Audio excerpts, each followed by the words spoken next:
Assalamualaikum warahmatullahi wabarakatuh. Perkenalkan, nama saya Ahmad Ridri Maulana. NPM saya 2410010371 dari kelas 3B non-rek B, BJB, Teknik Informatika. Hari ini saya ingin mengerjakan tugas UAS yang diberikan oleh dosen yang terhormat, Bapak Alfat, di mata kuliah Sistem Operasi. Di sini saya langsung saja ingin menjelaskan sedikit tentang yang pertama, manajemen proses dan penjadwalan CPU, manajemen proses dan penjadwalan CPU, manajemen memori virtual, manajemen kebuntuan, sistem berkas, dan penjadwalan disk. Apa itu penjadwalan CPU? Definisi, optimasi, sumber daya, peran multitasking. Penjadwalan CPU adalah mekanisme dalam sistem operasi untuk menentukan proses mana yang akan dijalankan oleh CPU pada saat tertentu dalam lingkungan multitasking. Penjadwalan CPU memastikan bahwa CPU digunakan secara maksimal dengan memprioritaskan tugas berdasarkan waktu dan urgensi. Dalam sistem multitasking, penjadwalan CPU memungkinkan beberapa proses berjalan secara bersamaan tanpa mengganggu efisiensi. Jenis-jenis penjadwalan CPU: siapa cepat dia dapat, first come, first serve, proses dieksekusi berdasarkan urutan kedatangan, sederhana tetapi dapat menyebabkan waktu tunggu yang lama untuk proses prioritas rendah. Sistem bergilir, round robin, setiap proses diberikan waktu CPU tertentu secara bergantian. Cocok untuk sistem interaktif dengan banyak pengguna. Pekerjaan tercepat berikutnya, short test, job next, prioritas diberikan kepada proses dengan waktu eksekusi terpendek, meminimalkan waktu tunggu rata-rata tetapi sulit diterapkan pada tugas non-prediktif.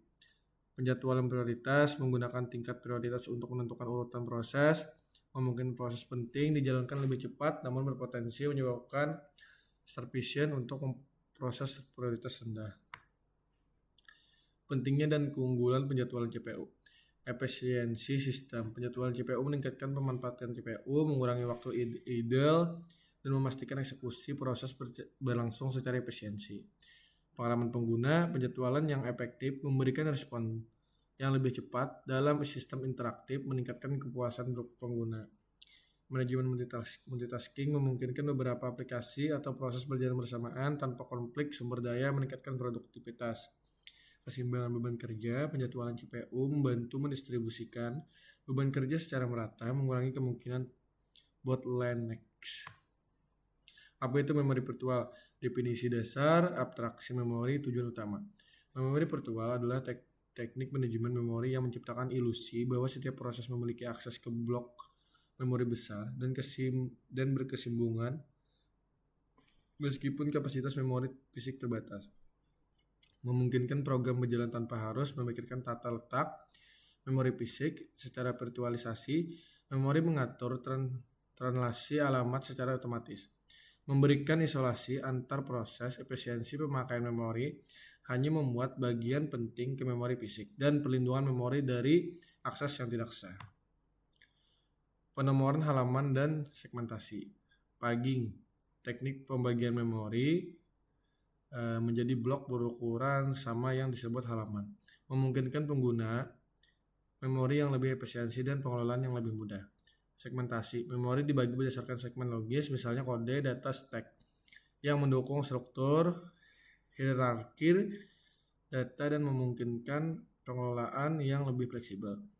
Translasi alamat dalam pagging, aplikasi menggunakan alamat virtual yang akan diterjemahkan oleh unit manajemen memori MMU menjadi alamat fisik melalui tabel halaman atau mekanisme segmentasi. Manfaat dan kinerja memori virtual. Optimalisasi sumber daya. Memori virtual memaksimalkan penggunaan RAM dengan hanya memuat bagian yang relevan dari program, menghindari pemborosan memori, memungkinkan multitasking efisien, memungkinkan beberapa proses berjalan simultan tanpa saling mengganggu karena setiap proses memiliki ruang alamat virtual sendiri. Dampak pada kinerja, translasi alamat, dan manajemen memori membutuhkan beberapa siklus CPU. Tapi ini dioptimalkan menggunakan translation, lock site, buffer, atau TLB, dan algoritma penggantian halaman seperti LRU. Perlindungan data dengan akses kontrol pada tabel halaman, sistem memastikan bahwa hanya proses relevan yang dapat mengakses blok memori tertentu.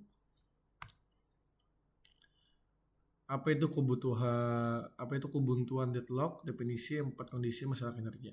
Kebuntuan adalah situasi di mana dua atau lebih proses saling menunggu untuk sumber daya tertentu dilepaskan, sehingga tidak ada yang dapat melanjutkan eksekusinya. Kebuntuan memerlukan 4 kondisi, yaitu eksekusi mutual, menahan dan menunggu, tidak adanya preempsi, dan menunggu melingkar. Kebuntuan dapat menyebabkan sistem tidak responsif, kegagalan fungsi, atau kehilangan data, sehingga harus ditangani dengan baik. Pentingnya keunggulan penjadwalan CPU. Pencegahan kebuntuan memastikan bahwa setidaknya salah satu dari 4 kondisi kebuntuan tidak terjadi melalui kebijakan yang dirancang secara hati-hati. Penghindaran kebuntuan menggunakan algoritma seperti bunker algorithm untuk menentukan apakah permintaan sumber daya baru dapat dipenuhi tanpa menyebabkan kebuntuan. Pemulihan kebuntuan, sistem dapat menyelesaikan kebuntuan dengan menghentikan satu atau lebih proses dalam siklus deadlock atau memaksa pelepasan sumber daya. Pemantauan graf alokasi sumber daya digunakan untuk memantau status sistem dan mendeteksi siklus deadlock. Contoh kebuntuan deadlock dalam sistem nyata: sumber daya perangkat keras, dua proses sedang menunggu printer dan drive disk secara bersamaan sehingga terjadi kebuntuan. Sistem database, dua transaksi saling mengunci tabel data yang digunakan bersamaan menyebabkan kedua transaksi tidak dapat dilanjutkan. Jaringan komunikasi, paket data dari dua node yang bertukar sumber daya saling menunggu untuk menentukan karena bandwidth terbatas. Solusi praktis menggunakan timeout atau mendekatkan rollback untuk memutus siklus kebuntuan dalam sistem nyata. Struktur sistem berkas. Memori virtual adalah teknik manajemen memori yang menciptakan ilusi bahwa setiap proses memiliki akses ke blok memori besar dan berkesinambungan. Meskipun kapasitas memori fisik terbatas, memungkinkan program berjalan tanpa harus memikirkan tata letak memori fisik karena virtualisasi memori mengatur transaksi alamat secara otomatis, memberikan isolasi antar proses, efisiensi pemakaian memori, hanya memuat bagian penting ke memori fisik, dan pelindungan memori dari akses yang tidak sah. Struktur sistem berkas. Struktur yang pertama, struktur hierarki, organisasi berkas dengan sistem folder berbentuk pohon untuk kemudahan akses. Yang kedua ada pemisahan logis dan fisik. Nah, ini bisa dibaca sendiri, misalkan penyimpanan berkas secara logis dan penyimpanan di disk. Yang ketiga ada metadata berkas, menyimpan informasi penting dalam ukuran tipe, tanggal, modifikasi, dan izin akses. Algoritma penjadwalan disk, pertimbangan efisiensi akses, memastikan waktu akses data minimum dengan mengoptimalkan pergerakan kepala disk. Pengaturan antrian permintaan, mengelola daftar permintaan akses disk untuk memastikan kinerja yang stabil. Penyeimbangan beban, distribusi beban secara adil untuk menghindari overload pada bagian tertentu dari disk. Manajemen dan keamanan sistem berkas, memastikan akses cepat dan efisiensi ke data pengguna, serta mendukung performa sistem dengan pengelolaan berkas yang baik. Melindungi berkas dari akses tidak sah melalui penerapan sistem autentikasi, penggunaan dan anskripsi data. Membantu mencegah kehilangan data atau kerusakan data dengan mekanisme perlindungan dan pemulihan catatan berkas. Sekian dari saya, Ahmad Ridhoni Maulana. Izin Bapak kalau ada yang kurang atau ada yang salah mohon dimaklumi. Sekali lagi saya mengucapkan terima kasih Bapak kepada Bapak Alpat yang terhormat. Wabillahi taufiq wal hidayah. Wassalamualaikum warahmatullahi wabarakatuh.